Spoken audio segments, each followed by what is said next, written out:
مثل لا یبایع مثلا، مجھ جیسا اس جیسے کی بیعت نہیں کر رہا. یعنی حسین ابن علی تک محدود نہیں ہے، بلکہ حسینیت ایک نظریے کا نام ہے. اور آج جو بھی لبیک یا حسین کہے گا وہ حسین ابن علی کی ڈگر پہ چلتے ہوئے آج کے زمانے میں حسینی پیروکار بن جائے گا، اور آج کے زمانے کی یزیدی قوت ہے اس کے خلاف ہو جائیں گے. یہ ایک سمپل سی بات ہے، یہ بڑا سمپل جو ہے نا فارمول ہے. لیکن اب مسئلہ کیا ہے؟ مسئلہ یہ ہے دنیا والوں کو سمجھ نہیں آتی. یزید بھی آزما چکا اور یزید کے بڑے بھی آزما چکے، یزید کے بعد آنے والے بھی آزما چکے. حجاج ابن یوسف، متوکل عباسی سے لے کر صدام لعین سے لے کر پتہ نہیں کون کون سے لعین سے لے کر آج تک ان کو سمجھ ہی نہیں آ رہی کہ بھائی تم نے اتنی مرتبہ حسینیوں کو آزمایا، پھر پنگے کیوں لیتے ہو؟ تمہاری سمجھ میں کیوں نہیں آتا؟ بھئی ہماری کوئی ایڈنٹیٹی نامعلوم تو نہیں ہے نا، ہماری شناخت تو واضح ہے. ہم کون ہیں؟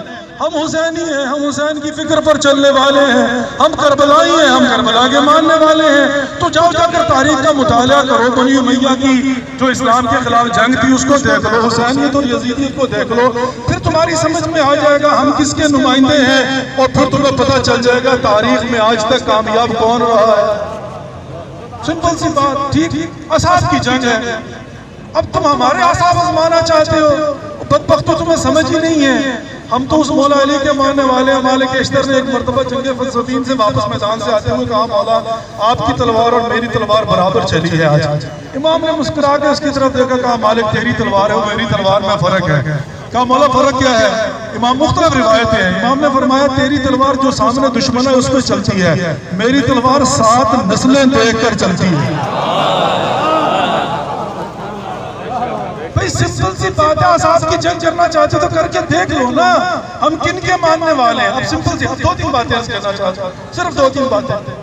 دنیا والے واقعی یہ سوال ہے، میرے لیے سوال ہے. میں آ رہا تھا اس وقت جہاز میں بیٹھا ہوا تھا، وہ انٹرنیٹ کھلتا ہے نا، بند ہو جاتا ہے کبھی کھلتا ہے. وہ جو ہی کھلا میں نے وہ کچھ سائٹس دیکھی، کچھ جملات دیکھے. یقین مانیے وہ کووڈ-19 کی وجہ سے فلائٹیں بھی خالی ہوتی ہیں، لیکن بہرحال وہ اکیلا ہی بیٹھا ہوا تھا، پڑھ رہا تھا. پڑھتے پڑھتے جو ہے وہ برابر والا مجھے دیکھ کر کہا کیا ہوا، خیریت تو ہے؟ میں نے کہا نہیں بیمار نہیں ہوں. وہ جملات پڑھ کے نا تو مجھے رونا آ رہا تھا کہ کوئٹہ کے اندر بیٹھی ہوئی مائیں اور بہنیں کیوں کہہ رہی ہیں دنیا والوں کو کہ ہمارے جنازے اٹھانے کے لیے کوئی مرد نہیں بچا. اچھی سمجھ آتی ہے دنیا والوں، تمہیں نہیں آتی دنیا کو سمجھ. لیکن میں سمجھانا چاہتا ہوں، 2-3 باتیں کرنا چاہتا ہوں. یہ ہماری بہنیں بیٹھی ہوئی ہیں ہمارے پیچھے نا، ہماری مائیں بیٹھی، یہ ناموس ہے ہماری نا. آدھی رات کو کون اپنے ناموس کو لے کر روڈ پہ آ کے بیٹھتا ہے؟ گھروں میں جا کر بیٹھو، سو آرام کرو. ہیٹر لگے ہوئے ہیں، اب تو لوڈ شیڈنگ کا بھی مسئلہ نہیں ہے، کمبل لو سو جاؤ. بیٹھ کر جو ہے ٹی وی کھولو، نیوز پیپر دیکھو، نیوز چینل دیکھو، تجزیے دیکھو، سو جاؤ. لمبی راتیں نیند پوری کرو، صبح فریش اٹھو.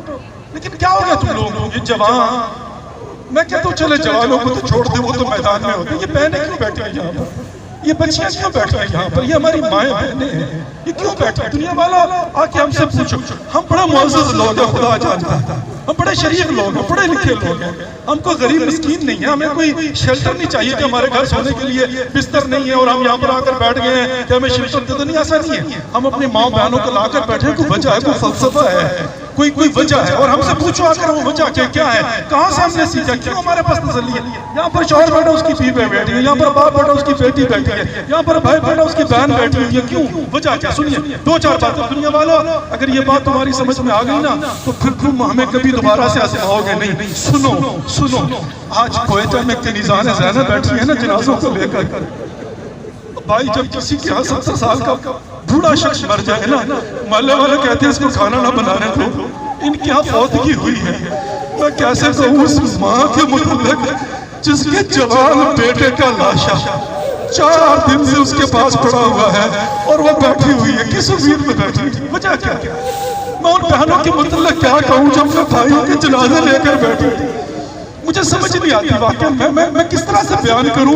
آپ تصور تو کریں نا، ہم تو اپنی ناموس کو لے کر بیٹھے ہوئے ہیں، چائے پی رہے ہیں، تقریریں سن رہے ہیں. لیکن میں کہتا ہوں ایک لمحے کے لیے سوچو تو صحیح نا. میرا بھی بھائی، آپ کے بھی بھائی ہوں گے، میری بھی اولاد، آپ کی بھی اولاد ہوگی. ایک لمحے کے لیے سوچو ہمارا اپنا قریبی کوئی ہوتا اور اس کا جنازہ لے کے اب یہاں پر بیٹھے ہوتے تو کیا حالت ہوتی. لیکن دنیا والوں آؤ ہم سے پوچھو کہ مسئلہ کیا؟ دنیا والے حیران ہے نا، پوچھتے ہوں گے کہ ان کو کس نے اتنا حوصلہ دے دیا؟ ایک ماں اپنے جوان بیٹے کا لاشا لے کے 4 دن سے بیٹھی ہوئی ہے. مجھے عجیب، خدا جانتا دکھ ہوا، افسوس ہوا وہ بات سن کے. عجیب، میں کچھ کہنا نہیں چاہتا ہوں. سید زادہ ہوں، میں سید زادہ ہوں، آ گیا ہوں نا. اب بھائی خدا کا لو، شرم کرو. تم کہتے ہو یہ وارث نہیں ہے شہداء کے. اس نے کہا یہ ہے وارث، دیکھ لو یہ شہداء کے وارث نہیں ہے. عجیب منطق ہے. لیکن سنو دنیا والوں، اور ہم سے بات کر پوچھو ہمیں حوصلہ کس نے دیا ہے؟ آج ہم اپنے جوانوں کے لاشیں لے کر پتہ کیوں بیٹھ جاتے ہیں؟ جب ہم بیٹھتے ہیں تو ہمیں وہ زینب کبریٰ یاد آ جاتا ہے.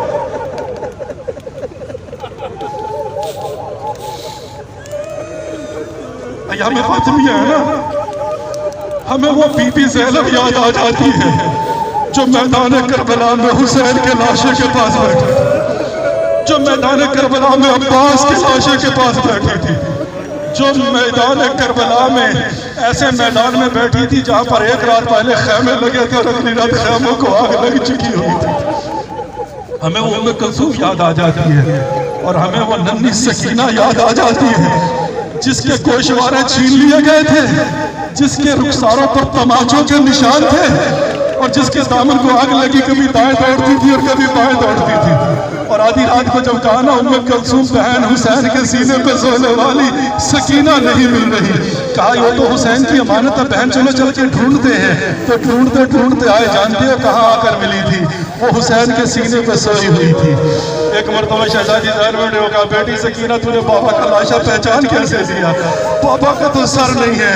کہا پھپھی اماں مجھے تو بابا کے سینے پہ سونے کی عادت تھی نا، اب جب مجھے بابا کا سینہ نہیں ملا اور آدھی رات ہو گئی تو میں نے ایک مرتبہ کہا بابا میں کہاں جا کر سوؤں؟ تو میرے بابا کے لاشا سے آواز آئی آج کی رات سکینہ بابا کے سینے پہ سو رہے، آج کے بعد بابا کا سینہ نہیں ملے. لاہور کے مومنوں، دنیا والوں، ہم سے سنو، ہم کربلا کو یاد کرتے ہیں، ہم شہزادی زینب کی مصیبت کو یاد کرتے ہیں. ہم دیکھتے ہیں جب شہزادی زینب نے ایک مرتبہ گھڑ سوار کو آتے ہوئے دیکھا تھا نا، تو کہا تھا دور سے گھڑ سوار رک جا رک جا، ہمارے پاس کچھ نہیں بچا، اگر کچھ بچا ہوگا صبح آ کے لے لینا. کہتے ہیں گھڑ سوار رکا نہیں. شہزادی تھوڑا آگے بڑھی، کہا گھڑ سوار رک جا، تو جانتا نہیں ہے میں عباس کی بہن ہوں. اور کہتے ہیں کہ گھڑ سوار پھر بھی نہیں رکا تھا. پھر تھوڑی دور آگے جا کر نا شہزادی نے ایک مرتبہ لگام میں ہاتھ ڈالا، کہا تو رکتا کیوں نہیں؟ جانتا نہیں میں علی کی بیٹی زینب ہوں. گھڑ سوار نے کہا تھا زینب مجھے پہچانو، میں تیرا بابا علی آیا ہوں. ہم نے وہ میدان کربلا آنکھوں میں رکھ کے دنیا میں کسی بھی جگہ پر جب بھی کوئی جنازہ ہوتا ہے ہمیں کوئی پرواہ نہیں ہوتی. دنیا والوں ہمارے اعصاب نہ آزماؤ، ہم ان کے ماننے والے ہیں جنہوں نے ہم پر لطف کیا ہے، جنہوں نے ہمیں تیار کیا ہے، جنہوں نے ہمیں آمادہ کیا ہے. شہادت ہمارے لیے فخر ہے، ہمارے سینے تیار ہیں. ہماری ماں نے ہمیں گود میں شہادت کا درس دیا اور دودھ میں شہادت کا درس پلایا ہوا ہے. تم ہم سے ٹکرانا چاہتے ہو، تم ہمیں ڈرانا چاہتے ہو. بدبختو سنو، 2-4 جملے کہنا چاہتا ہوں نا، ایک ایک کر کے کہتا ہوں، تسلی سے سنیے گا. بدبختو سنو، تمہارے بڑوں نے بھی یہی سمجھا تھا.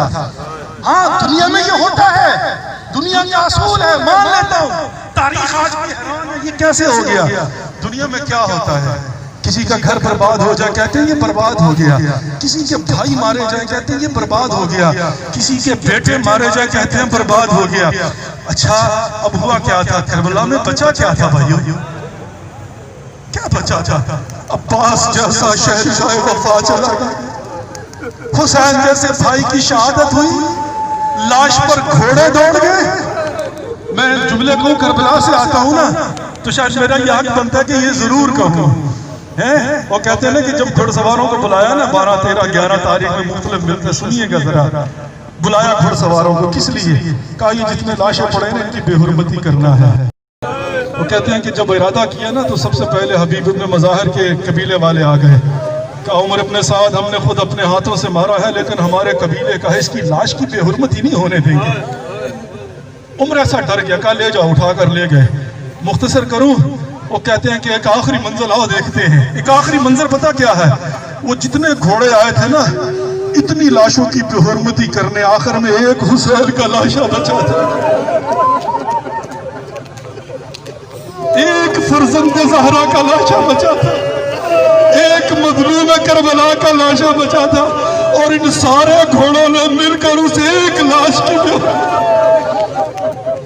اور وہ دیکھا شہزادی زینب نے بیٹھ کر نا، اب انہوں نے کہا بچا کیا ہے، اتنی مصیبتیں دیکھ لی ہیں، اور انہوں محمد کی لاش پر تو گریہ بھی نہیں کیا تھا نا، اتنی مصیبتیں دیکھ لی ہیں، خیموں کو آگ لگا دی، اجڑ گئی ہے زینب، لیکن دشمنوں جانتے نہیں تھے نا، اور آج بھی یہ غلطی کرتے ہیں۔ کیا ہوا؟ ایک مرتبہ سمجھا کہ اب تو ان کے اعصاب ختم ہو گئے ہیں، اور اب جب شہزادی زینب، اللہ اکبر، میں جملہ کہنا چاہتا ہوں، کہتے ہیں آیت اللہ العظمیٰ شیخ الفقہا، شیخ انصاری بیٹھے تھے مجلس میں، وہ ایک مرتبہ ذاکر مجلس پڑھ رہا تھا، اس نے ایک جملہ کہا، اٹھ کر کھڑے ہو گئے، کہا بس اس کے آگے کچھ نہ کہنا، قیامت تک کسی پر گریہ کرے تو کافی ہے۔ جانتے وہ جملہ کیا تھا؟ کہا ثم دخلت زینب فی مجلس ابن زیاد۔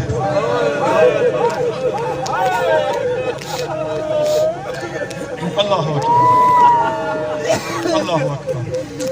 کہا پھر لایا گیا زینب کو ابن زیاد کے دربار میں، کالی و بطول کی بیٹی جو گھر میں بھی پردے کے بغیر نہ چلے، کبھی اپنے بابا کے سامنے بھی نہ آئے، وہ شرابی کے دربار میں لائی گئی، تو کیا حالت ہوگی نا؟ کہا کہ اب تو ظاہر ہے ان کے اعصاب ختم ہو گئے ہیں، لیکن دنیا والوں تم نے نہیں دیکھا، جاؤ جا کر تاریخ پڑھو، جب اس نے غستاخی کی تھی نا، تو ایک مرتبہ شہزادی زینب نے علی کے لہجے میں غرا کے کہا تھا، اسکت خاموش، تو ہمیں موت سے ڈراتا ہے، تو جانتا نہیں ہے میں کون ہوں، ہم اس زینب کبریٰ کے ماننے والے ہیں۔ عزیزِ محترم، دنیا والوں جان لو، ہم مضبوط اعصاب کے مالک ہیں، ہم سے نہیں ٹکرا سکو گے، تم پاش پاش ہو جاؤ گے۔ لیکن ہاں ایک جملہ ضرور کہنا چاہتا ہوں، بڑی بے حس ہے یہ حکومت، بڑی امیدیں تھی ہمیں ان سے، وہ جملات بڑے کہتے ہیں نا کہ بڑے مطلب ویلڈ قسم کے، کسی نے کہا تھا کہ کوئی نشہ کرے نا، نشہ مست کنندہ شے لے، اور وہ کہ مجھے نشہ نہیں ہوا تو مان لو، لیکن اقتدار کا نشہ آنکھیں چدھیا دیتا ہے۔ افسوس ہو رہا ہے، گورنر ہاؤس کے سامنے بیٹھے ہوئے ہیں، ہماری کسی سے لڑائی نہیں ہے، ہاں ہماری ظالم سے لڑائی ہے، اب اگر کوئی ظالم کا ساتھی بن کے آئے گا تو ہماری مجبوریاں کیا کرے بھائی؟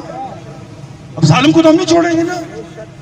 کون سی چیز مانے ہیں، کون سے آنکھوں پر پردے پڑے ہوئے ہیں، یہ کون سی گناونی بیرونی سازش ہے، مجھے سمجھ نہیں آ رہی، مجھے خوف آتا ہے، خدا جانتا ہے مجھے خوف آتا ہے۔ یہ حکومت ان خواتین کا، ان ماؤں بہنوں کا اور ان جنازوں کے ساتھ بیٹھی ہوئی مظلوم قوم کی آہوں کا بوجھ کیسے اٹھا لے گی؟ ان کو سمجھانے والے کوئی نہیں ہے، ان کو بتانے والے کوئی نہیں ہے۔ وہ جو شستگی کے ساتھ، تہذیب کے ساتھ بات کرتے ہیں، جو جنازوں کے، وہ کہتے ہیں نا اسلحہ جیسے کہ پڑا ہو تو اس کا نشہ ہوتا ہے، طاقت ہوتی ہے کہ بندہ جناب جو ہے نا وہ ایسے دل کہتا ہے کہ گن اٹھا کر گولی چلا دے، اتنا بڑا کراؤڈ لے کر پوری دنیا ان کے ساتھ کھڑی ہے، طاقت ہے نا، اس کے باوجود یہ علی کے ماننے والے تہذیب کا دامن ہاتھ سے نہیں چھوڑ رہے، دھمکیاں نہیں دے رہے، گالیاں نہیں دے رہے، برا بھلا نہیں کر رہے، آگ نہیں لگا رہے، اپنی ماں بہنوں کو لا کر سڑکوں پر بڑے احترام کے ساتھ بیٹھے ہوئے۔ تمہیں ابھی بھی سمجھ نہیں آ رہی؟ تم ابھی بھی اس قوم کو آزمانا چاہتے ہو؟ تم ابھی بھی جناب جو ہے وہ ہمارے مطالبات کے اوپر بیٹھ کر ہنستے ہو اور ان کو بھیجتے چھچوروں کو جن کو سمجھ ہی نہیں آتی کہ یہاں پر کسی میلے میں نہیں آئے ہو، بیٹھتے اور اگر پوچھتے ہو پرائم منسٹر صاحب آ جائے ان کو تم فائدہ کیا دو گے؟ لعنت ہے تمہاری سوچ کے اوپر۔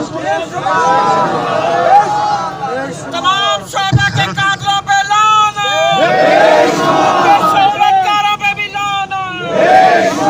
تمہیں شرم نہیں آتی؟ جنازے ہم اٹھا رہے ہیں، امن کا دامن ہم ہاتھ سے نہیں چھوڑ رہے، قربانیاں ہم دے رہے ہیں، برداشت ہم کر، ہم سے بڑا محب پاکستان کون ہوگا؟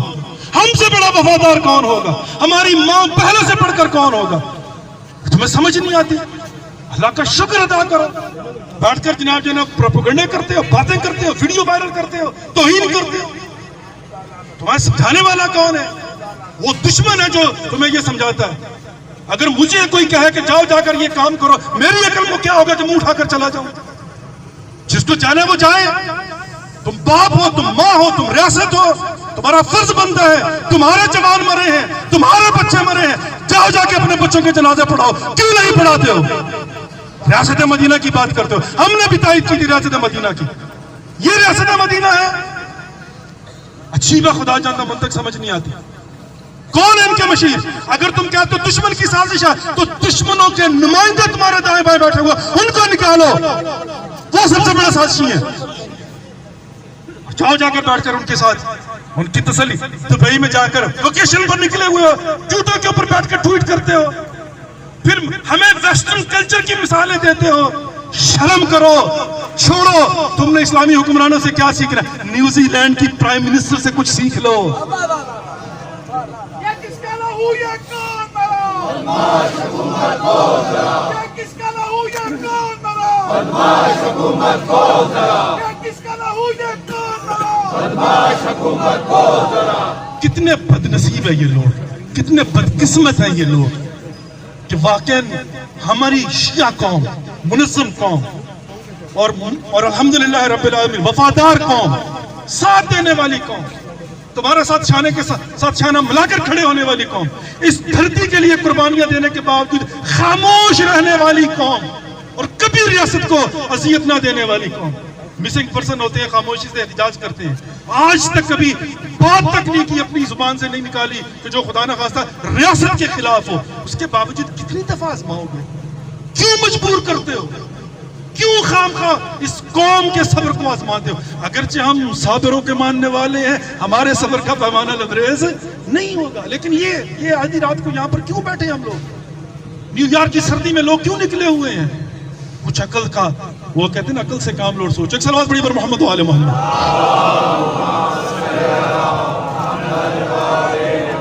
ایک آخری منزل ہے زین محترم. ابھی میں نے ایک ذکر سنا تھا, میں اپنا مطالبہ بھی پیش کروں گا, اور میں ایک تذکرہ بھی, تذکر. دنیا والوں سنو, ہم سے آ کر سنو, سیکھو, ہم تمہیں بتاتے ہیں. وہ کہتے ہیں نا کہ انسان کانفیڈنس کہاں سے آتا ہے, جذبہ کہاں سے آتا ہے, سیکھ دے کر. تو ہم بے وارث نہیں ہیں بھائی, ہمارے وارث ہیں. اب بحرین کے شیعوں نے کہا تھا کہ 3 دن کی مہلت دے دو, تو 3 دن کے بعد جواب دیں گے. پہلے دن بزرگ کو کہا کہ جاؤ جا کر پکارو, وہ ساری رات لگا رہا, العجل العجل یا امام زمانہ, مولا نہیں آئے. دوسرے دن دوسرا گیا, نہیں آئے. تیسرے دن تیسرا گیا, وہ طلوع فجر کے قریب مولا تشریف لائے. اس نے کہا مولا 3 دن سے پکار رہے, پائے کیوں نہیں؟ امام نے کہا میرا تو کوئی قصور نہیں, تم نے 3 دن کی مہلت کیوں مانگی تھی؟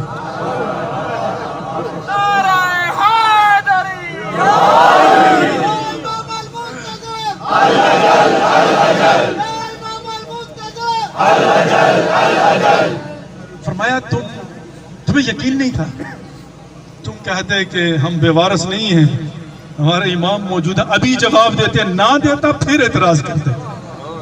اچھا زین محترم, بس ایک آخری منزل, آخری بات ہے. ہمیں حوصلہ کس بات سے ملتا ہے؟ ابھی یہ 40 کی بات ہو رہی تھی نا, تو میں ایک عرض کرتا ہوں, ہم جن کو مانتے ہیں کریم ابن کریم, دنیا والوں ہم سے آؤ, آ کر پوچھو, ہم بتاتے ہیں. کوئی سیکرٹ نہیں ہے, ہم کوئی چھپاتے نہیں ہے چیز. بھائی ہم چھپانا, ہمارا تو تم سے جھگڑا ہی یہ ہے کہ تم کہتے ہو 4 دیواری میں رکھو, ہم کہتے ہیں چوک میں لے کے آئیں گے.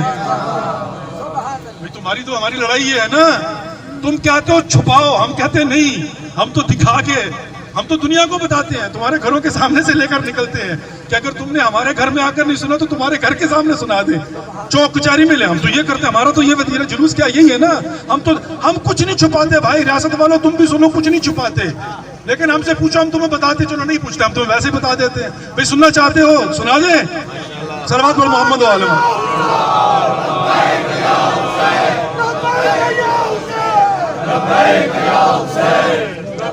اچھا میں اب بتانا چاہتا ہوں, آپ بھائی دنیا والوں سنو, آپ لوگ ہم سے پوچھو ہمارا ٹریننگ کیمپ کہاں پر ہے اور ہماری ٹریننگ کیسے ہوتی ہے. سنیں گے؟ پوری دنیا حیران ہوئی 40 میں. 40 سے پہلے پریشان تھی. میں سلامیہ حسین پروگرام کرتا ہوں کربلا میں, تو ایک بندے کی کال آئی, سارے پریشان تھے. اب یہ جو کہتے ہیں نا جی سینہ چھوڑ کے جھوٹ بولتے, یہ وہ ہے جیسے میں نے ایک بات کی تھی ایک دفعہ نا, میں نے کہا کہ بھئی وہ 4 بیٹھے ہوئے تھے نا, 4-5 ملکوں کے لوگ, وہ فلاں ملک نے کہا میں نے یہ بنا دیا, اس نے کہا میں نے یہ, میں مختصر کر رہا ہوں. وہ آخر میں پاکستانی کی باری, اس نے کہا تو نے کیا کیا, اس نے کہا میں نے اس پر مور لگا دی میڈ ان پاکستان. اب یہ ہمارے بھی بعض لیڈر جو ہے نا, وہ جی ہم نے کہہ دیا تو ہم نے کہہ دیا, لیکن میں آپ کو حقیقت بتانے لگا ہوا کیا. اور میں ان سے پہلے وہ جی یہ واک نہ کریں, یہ ڈاکٹر صاحب بیٹھے ہوئے, دانش ابھی کتاب کر کے گئے ہیں, یہ بیٹھے ہوئے, یہ جوان یہاں پر 85 ہوں گے, سب ان سے پوچھیے. وہ بیچارے گروپوں کے اندر ان کی دبا کے لگے, تو آقا یہ کیا کر رہے ہیں, چھوڑ دیں, ہمارے جلوس کمزور ہو جائیں گے, فلاں ہو جائے گا, نہ کرو فلاں نہ کرو. بھائی سنو بھائی, اچھا وہ کراچی والے ہمیں دوست کہہ رہے تھے نہ کریں ہمارے جلوس کمزور. میں نے کہا یار بات سنو, یہ نجف سے لے کر کربلا تک 70 کلومیٹر چل کے آتے ہیں مومن, کربلا کے جلوس تو خراب نہیں ہوتے, تمہارے جلوس کیسے خراب ہو جائے گا؟ جی میں تمہیں سمجھ ہی نہیں آتی. اچھا سنیے اب ہوا کیا, اب بڑے پریشان تھے نہیں کرنا, لیکن یکدم دیکھا آپ نے پورے پاکستان کے اندر, اور بھائی اچھا ہم بھی پریشان اور ہمارے خیر تو پریشان ہوں گے ہی ہوں گے, لیکن دنیا والوں سنو, تمہیں میں بتاتا ہوں ٹریننگ کیمپ کون سے ہیں. یہ آج سے 10 سال پہلے جب مشی کا سلسلہ عروج کو پہنچا ہے نا, تو میرے مولا حسین نے پورے پاکستان کی گلی محلے سے, گاؤں سے,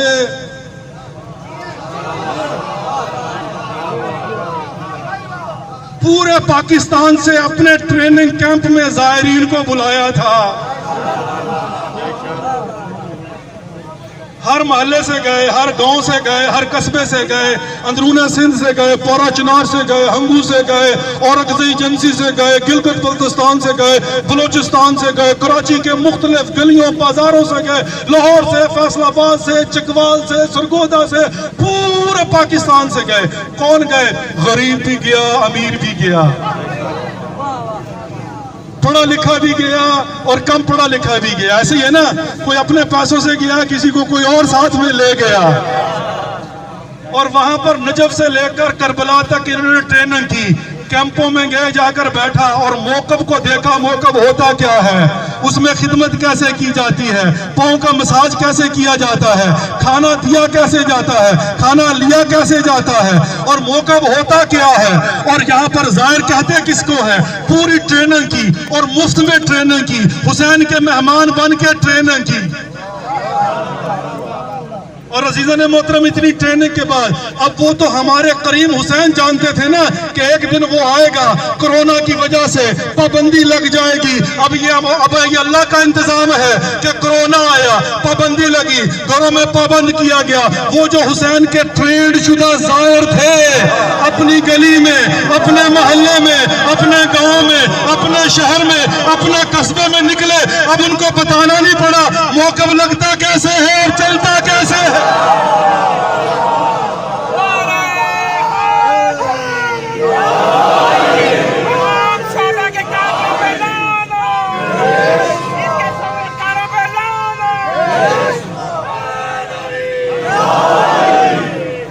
اصل بات یہ ہے بھائی, تمہاری لڑائی ہم سے نہیں ان سے ہے, حسین ابن علی سے ہے, ان کے سسٹم سے ہے. مولا نے ٹرین کر کے بھیجا. خدا جانتا ہے جتنی سوشل میڈیا پر ویڈیوز وائرل ہوئی ہیں, جاؤ جا کر ان کے انٹرویو کرو, ان سے پوچھو بھائی تجھے کس نے کہا تھا, وہ کہتا کسی نے نہیں کہا, میرے دل نے کہا تھا, میں خود اپنی آنکھوں سے دیکھ کے آیا تھا. وہ جو بات تھا اس نے اپنی بیٹی سے پوچھا, بیٹے سے پوچھا, بیوی سے پوچھا, جو گھر میں تھا وہ نکال کے لے آئے. جانتے تو تھے, دیکھ چکے تھے, ٹرینڈ ہو چکے تھے. اور اب دنیا والے حیران ہیں ان کو پیچھے سے موٹیویٹ کس نے کیا. اور بھائی جن کے تمہارے ساتھ رابطے تھے وہ تو منع کر رہے تھے, نہ کرو. یہ تو حسین ابن علی نے کہا کرو. اور مسئلہ تو یہی ہے, بیچ کے کمیشن ایجنٹ امام حسین نے نکال دیے. امام کا ظاہر کے ساتھ ڈائریکٹ رابطہ ہے. لبیک یا حسین, لبیک یا حسین, لبیک یا حسین, لبیک یا حسین, لبیک یا حسین, لبیک یا حسین, لبیک یا حسین. بس عزیزان محترم, شرکائے دھرنا, آپ کی عظمت کو سلام, آپ کی عظمت کو سلام. آپ بہت بڑا جہاد کر رہے ہیں, اپنے حصے کا چراغ جلا کے بیٹھے ہیں. That's all. کوئی ہم سے پوچھے کیا کر رہے ہو, میں ایک مثال دیتا ہوں, بس یہ آخری زحمت ہے. وہ فتح مکہ کا واقعہ بڑا مشہور واقعہ. آئے پہاڑ کے پیچھے مکہ سے دور, حکم ہوا, کہا کہ دور دور الاؤ جلا کے بیٹھ جاؤ, ٹولیوں میں بیٹھ جاؤ. اصحاب نے ٹولیاں بنائی, الاؤ جلایا, بیٹھ گئے. مجھے تو کہیں نہیں ملا, علماء بیٹھے, ان سے پوچھے کہ ہو سکتا ہے ان کی نظروں سے گزرو, میرا مطالعہ کم ہے, ان کا زیادہ ہو, اور یقیناً ہے کہ کہیں لکھا ہو کہ رسول خدا نے فرمایا ہو کہ تہجد پڑھو, قرآن کی تلاوت کرو, یا تسبیح کرو, یا سبحان اللہ والحمدللہ ولا الہ الا اللہ واللہ اکبر پڑھو. کوئی نہیں, مجھے تو نہیں ملتا. کہا ٹولیوں میں بیٹھ جاؤ دور دور ہو کے. ہاں دو جانتے تھے کہ اس کا مقصد کیا ہے، یا رسول جانتے تھے یا علی جانتے تھے، دو کو پتا تھا، باقی سب کو حکم ہوا بیٹھ جاؤ۔ اب سب نے جناب جو ہے نا وہ ٹولیاں بنائی، بیٹھ کے حکم ہے، حکم کی پابندی کرنی ہے۔ وہ جانتے تھے کہ آدھی رات کو دشمن آئے گا، پہاڑ پہ چڑھے گا، دیکھے گا، اس کو لشکر عظیم لگے گا، اور وہ پھر جو ہے وہ ذہنی طور پر شکست کھا جائے گا۔ بھائی ہمیں تو حکم ہوا ہے اپنے حصے کا چراغ جلا کے بیٹھ جاؤ۔ وہ پردہ غیبت میں بیٹھے ہوئے ہیں اور ان کے نمائندے بیٹھے ہوتے ہیں، وہ کہتے ہیں رب جانے تھے حسین جانے۔ ہم تو لاہور والوں تمہاری نمائندگی کرتے ہوئے یہ لاہور کے مومنین اور مومنات اپنے حصے کا الاؤ جلا کے بیٹھے ہیں، باقی پھر وہ کہتے ہیں یہ رب جانے تھے حسین جانے۔ اللہ سبحانہ و تعالیٰ خدا کرے کہ ان کو جلد یہ بات سمجھ میں آ جائے اور یہ ہمارے صبر کو مزید نہ آزمائیں۔ اللہ کرے صبح طلوع ہو اور یہ خبر ملے کہ بہرحال معاملات جو ہیں وہاں پر سیٹل ہو چکے ہوئے ہیں اور ان کے خانوادے لواحقین وہ راضی ہو چکے ہوئے ہیں۔ یقیناً یہ بالطبع ہے، وہ بہرحال مثال میں نے کیا دینی ہے، وہ بالطبع ہے، یعنی ہم لوگ ان کی اتباع میں بیٹھے ہوئے ہیں۔ تو اسی لیے ظاہر ہے ہم نہ کسی کو یہاں پر کہتے ہیں اگر مذاکرات کرو، نہ کہتے ہیں یہ کرو وہ کرو۔ بھائی صاحب وہاں پر جاؤ، جا کر ان سے مذاکرات کرو، وہاں سے جب جینون خبر آئے گی تو ہم بھی خدا حافظی کر کے یہاں سے چلے جائیں گے۔ وائلہ ہم اپنے حصے کا الاؤ جلا کر بیٹھے ہیں، وہ جتنی دیر بٹھانا چاہے بٹھا لو، ہم لوگ جو ہیں وہ 40 کے قائل ہیں۔